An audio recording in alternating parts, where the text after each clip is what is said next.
Just $83 a month right now gets you a brand new air conditioning system like these two here that we're unboxing. And along with that, if you're local here in Game 2 of the Dallas-Edmonton series was wild. We're going to take some time to talk about it in today's video, and I also want to address some of the comments I've gotten recently. It'll be a longer segment, so I'll include it at the end of the video with a timestamp if you want to skip ahead. All right, so the game. This one felt like a must-win for Dallas. I said the same thing about the Rangers. You cannot blow your first two at home. They talked on the broadcast, your chance of winning at that point is like sub 10%. And you really got to give credit to Oettinger because the Oilers came out hot in the first period. Now, admittedly, Dallas actually scored first. 3 minutes in, bad pinch. Stankoven and Ben are going in. Ben shoots. Definitely one you want Skinner to have. However, Connor Brown, of all people, would tie it up less than a minute later after picking up his own rebound. Oettinger especially would stand strong for the rest of the period. McDavid had some chances. Edmonton was forechecking really well. The shots were 16-5 after one. The game-winning goal wouldn't come until 3.5 minutes into the third, when Ryan Suter would throw a puck on net, which would get redirected. It would be 2-1, and the offensive Oilers would not be able to respond. I think Oilers fans have to be fairly happy about getting the split in Dallas. After the Vancouver series, a lot of people, especially Vancouver fans, were saying that Dallas was going to steamroll Edmonton. It's clearly not that type of series, and it was really a deflection which made the difference. Skinner, however, has continued his little run of greatness, so that's got to feel good.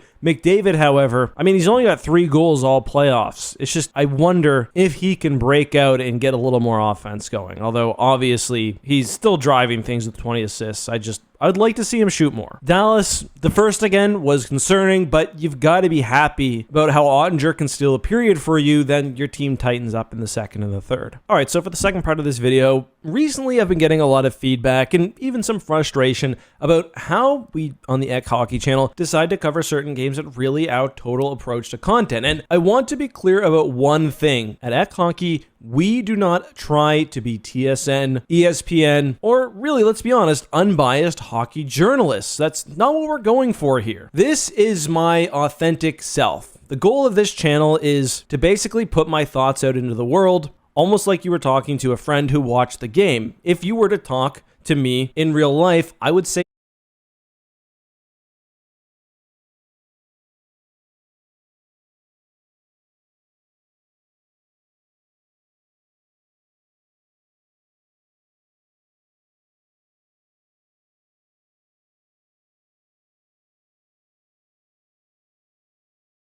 the same things that I say in my video, as blunt as I sometimes am, and you don't get that with official media for better or for worse. The other reality of our operation is that Ek Hockey is comprised totally of 2 people, myself, Justin, and my best friend, Brandon. Together, we split the script writing and the editing, but I also don't say things I disagree with, and if I'm going to say anything controversial, I also run it by Brandon. So really, it's both of our vision. The reality of a 2-person team, however, is that we can't do the same thing that SportsCenter's 100+ editors and writers do. We're 2 people with families, we both have children that we care for during the day. There is only so much hockey we can watch. Like, I often get accused of having an East Coast bias, and I do, but only to the extent that, as Toronto fans know, in Eastern Canada, Edmonton games, for example, will start at 10 p.m. Well, I'm not in Toronto, I'm in Halifax, so tack an extra hour onto that. If an Edmonton game ends in regulation, it very well could be 1:30. If it's in overtime,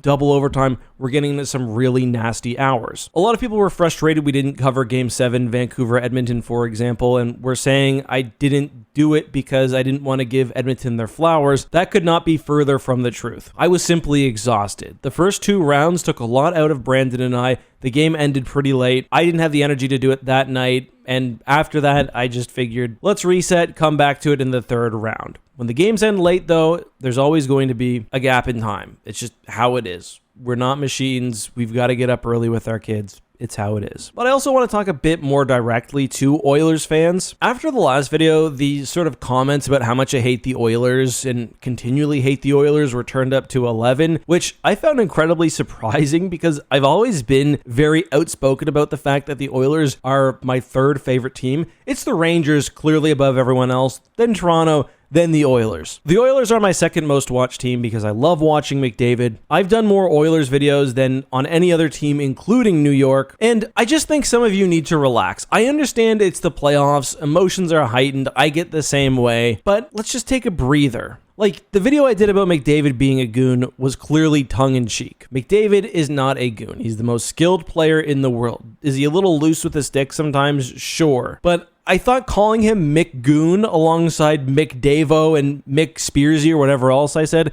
clearly indicated that it was a joke. I think 90% of people got it. The Oilers fans did not. It's fine. I love chirping. Chirp at me a little if you want. I'm going to chirp back. Totally okay. I'm also going to give you my brutal honesty with how I see teams. That doesn't mean I'm biased against them. It just means that I feel a specific way. And if you don't like what I have to say, or if you don't agree with my takes, that's completely fine. There are plenty of other hockey channels. After we made this clip format, many others popped up doing the exact same thing. You can follow one of them. It's totally cool. Most of them also make really good content. Do I make mistakes? Absolutely. People are telling me I may have misrepresented one of McDavid's comments. I promise you, not on purpose. I definitely do not hate the Oilers. I think Stars fans, for example, may have some valid complaints against my coverage of their team because they got even less attention than Edmonton. It's a grind running this channel, running my other YouTube channels during the playoffs. It's a grind. I will say there are only a few teams that I hate, like the Devils, for example. That's mostly a Rangers rivalry thing. I don't actually hate the team they have. I don't hate Hughes. I just hate the Devils as an idea. And when I do cover one of those teams, I do try to, if anything, overcorrect, because that is where I'm a bit more cognizant about my bias. And I think I was pretty fair, for example, when the Rangers played the Devils last year in the playoffs. But that's all I've got. See ya. We want it all. We want beards and lattes. Great. We want to be invited Great. and not attend. Great. We want to take the shortcut. I was like, oh my God, let's go. I was like, Jiminy Crickets, let's go. Well, with Vancouver being the final team eliminated in round 2, we are down to the final 4. That doesn't mean we lacked in content. From the fans to the players and the hockey itself, emotions are certainly high.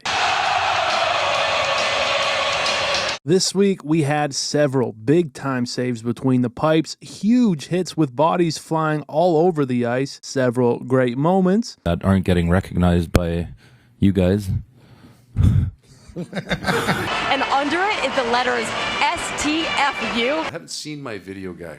I'm not sure he still works for us. Hey, let me do my job and get out of here, please. So let's get into it. Now I'll start with some of the lighter stuff. Oh, I didn't mean literally. But since we're here, Draisaitl put a new meaning to having a hot stick. Then we had this awesome fan over in Dallas. Gotta love that energy. From Game 7 back in Vancouver, we got a glitch in the Matrix or something. And then here's footage of Cousins preparing for round 3. Now, I'm definitely kidding. He did actually get caught up high here from Trouba, but he also definitely embellished a bit. Staying in New York, though, after Stenlin and Hedel would get offsetting penalties, this guy was not too impressed. And on that topic, Emily Kaplan shared an interesting piece of info. On the Panthers bench is pictures of the 4 officials, and under it is the letters STFU. And that's a reminder to the players, don't complain to the refs, just focus on your game. Then, you remember Glassbanger guy over in Dallas? Well, we officially got to meet him. Oh my God! Oh my gosh! Paige, I love you. Wow. Wayne, I love you. Love you guys. Aw. Heading over to the men's worlds for a second. Did someone lose their Bedard? No, but we did get maybe the best mascots I've seen. They were wild and out, even interrupting play a bit as they got up on the boards, and just awesome. As we head to Dallas, take a listen to Trayvon Diggs taking in his first game. Look how fast the puck goes, bro. I don't know why, but I enjoy crossing sports and watching athletes watch athletes. Say, NBA players can't play football, and nobody play hockey. Nobody. So while that was awesome, so was this. A video from a wedding where they belted out the Rangers goal song.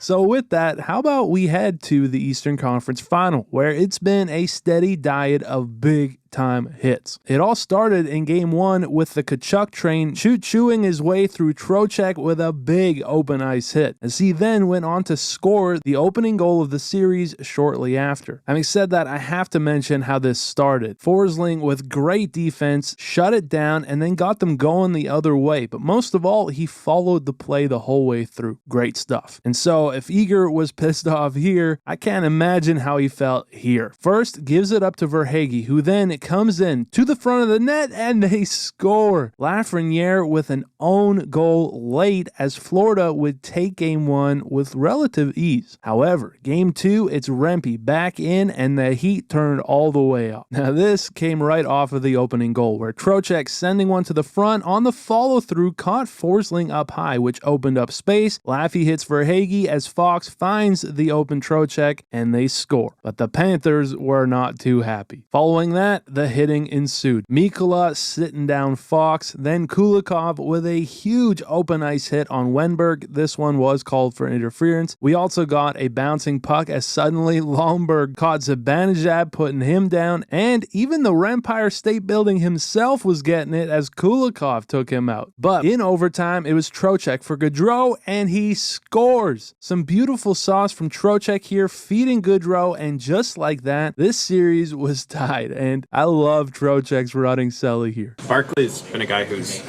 kind of had some ups and downs this year. I think it's maybe for you, he up and down. For me, he always on the top. And with that, how about those goalies? You gotta love those hairbands these guys were strutting, but between the pipes is where they were truly shining. Otter here with a huge pad stop in a tied game. He also had another in overtime on McDavid, able to get the twig out to extend the game. And then last night, he shut down Kane with the butt end of his stick, as he's had a great playoff so far. But speaking of butt end, how the hell did this stay out? Well, it's Ekman Larson with Grand Larson knee sticking the old dump truck out also in overtime. Then we had Bob on the case, having himself a 23 save showing in the crease, coming up with some huge stops in what wound up being a shutout for a 3-0 victory in Game 1. But on the other end, it's Shesterkin, who's just been cool, calm, collected, a brick wall. And the last of the 4 goalies, we've got Skinner. Similarly, no crazy out of position style saves, but he's been making key stops when needed. He's got a new goalie coach, and it seems to be working. In Game 2, he had a massive save on Dodonov to shut the door here. And with that, how about we get into the Western Conference Final? In Game 1, again, Skinner coming up big early, meant that in the second, a shot from Kulak deflected and right to Draisaitl, as with some puck luck, they scored the first of the series. But there was nothing lucky about the second one, as Hyman just out-battled his man, and just like that, they took a 2-goal lead. However, a bad Kulak giveaway to Ben would lead to Seguin cutting the lead in half. Before, over in the third, it's Robertson's shot deflected, and Seguin again. The Stars with the bounce this time, and we were squared up, which is where we got that huge pad stop from Otter to keep it tied. And they got a tremendous opportunity to start overtime. McDavid getting called for a double minor, which, to be fair, I think he was just trying to get his stick loose, but with Duchesne leaking, the Stars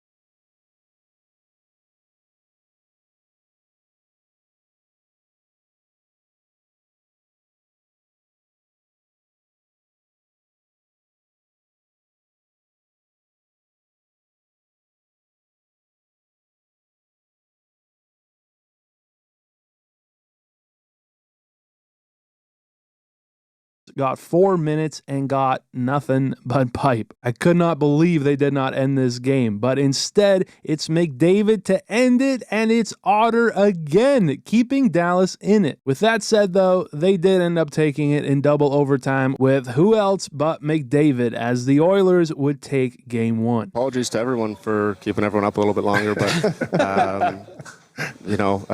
should have gone in. Should have gone in, has to go in. Heading into game 2 now, we had a little more physicality in this one. McDavid hitting Tanev over the bench, and Craig Smith absolutely bodying Holloway at center ice. Have a seat. But as for the game, while the captain Ben came out and scored with a bit of a muffin here, one Skinner will want back, I'm sure, they held that lead for all of 44 seconds. Picking up the rebound, it was Brown, and we had ourselves a tied game. Truly though, while the score was close, the opening period was not. Oilers heavily outworking them and outshooting them. But in the second, it's Johnston with some iron, then Dadonov forcing Skinner to come up with that big stop as the Stars slowly came alive. And backed by Ottinger, it gets us to the third where Suter on net and they score. It's Marchment with a pretty redirect here to take a big time lead in game 2, and this time they held it as the Oilers were eventually forced to pull Skinner, which they did this while Dallas had possession. Totally muffed it up as Dallas turned this game around quickly and would tie this series at 1 apiece. And finally, with that, how about we end it with some player sound bites? We of course had Rempe fired up their classic when he was asked about that overtime goal in game 2.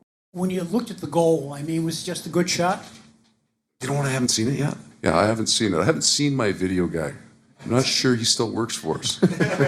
Next, please. I'm making the first bus tonight. I'm telling you that. We got Gretzky talking about how he broke in his skates back in the day. I used to get a second pair and I'd send them to my buddy in Columbus. He'd wear my skates for 4 weeks and send them back to me. He liked it. He got a new pair of skates every year. And just a bit to wear them in. Break them in.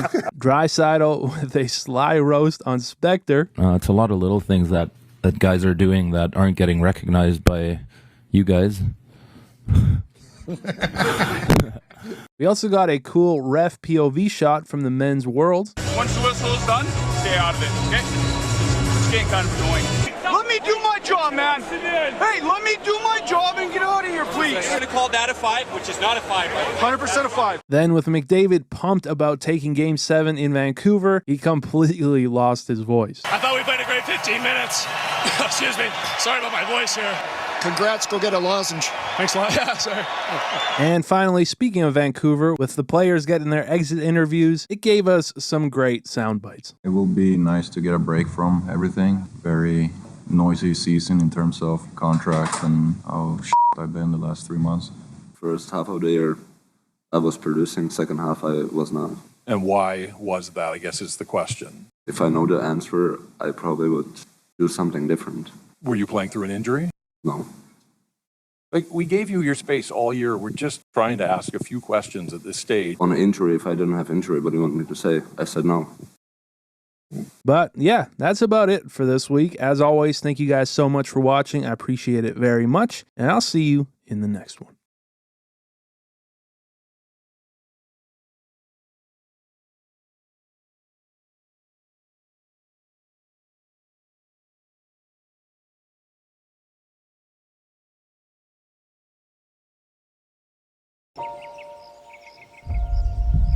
Okay, so